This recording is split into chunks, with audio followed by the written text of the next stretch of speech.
Ibu bapak dan saudara-saudari yang terkasih dalam Yesus Kristus, berkah dalam. Hari ini Tuhan Yesus bersabda, "Janganlah kamu menghakimi supaya kamu tidak dihakimi."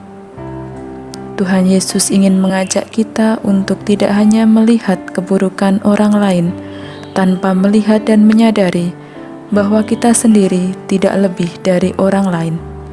Dengan kata lain, kita perlu introspeksi diri. Apakah kita sudah lebih baik dari orang lain atau sebaliknya?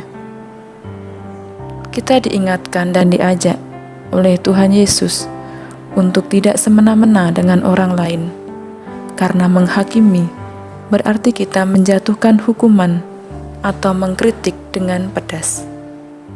Yesus tidak melarang dan menghalangi kita untuk menilai orang lain secara baik dan buruknya.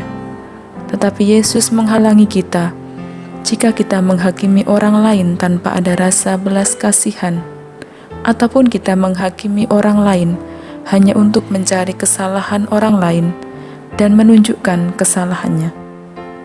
Sikap menghakimi membuat kita hanya melulu melihat kesalahan orang lain dan tidak melihat bahwa sebenarnya kita juga memiliki kesalahan, bahkan seakan-akan kita seperti Tuhan yang mengetahui hati, pikiran, dan rencana orang lain, dan hal itu sangatlah salah. Kita harus sadar dan ingat bahwa hanya Tuhanlah yang berkuasa atas hati, pikiran, dan rencana orang lain. Kita juga diingatkan untuk tidak bersikap munafik atau hipokrit yang hanya melihat selumbar di mata saudara kita, padahal balok di dalam mata kita tidak kita ketahui. Karena kita juga orang yang berdosa, dan kita juga mempunyai kesalahan seperti orang lain. Kita harus berani mengakui dan merendahkan diri bahwa kita ini lemah. Mungkin kita terlihat mengasihi, padahal tidak mengasihi. Dan kita terlihat berbelas kasih, padahal tidak berbelas kasih.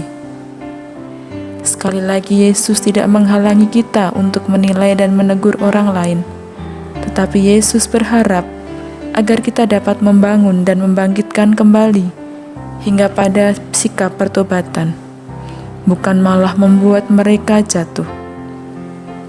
Inilah sikap dan perwujudan menjadi seorang saudara Kristus bagi orang lain.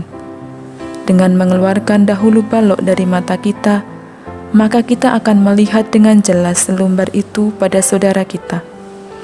Dengan demikian, kita belajar merendahkan diri dan hati untuk melihat bahwa kesalahan kita tidak lebih besar dari orang lain, dan buahnya kita akan memiliki sikap berbelas kasih, peduli, memahami, dan simpati kepada orang lain dengan menempatkan diri kita di mana mereka berada, yaitu kita harus menjadi saudara Kristus bagi orang lain.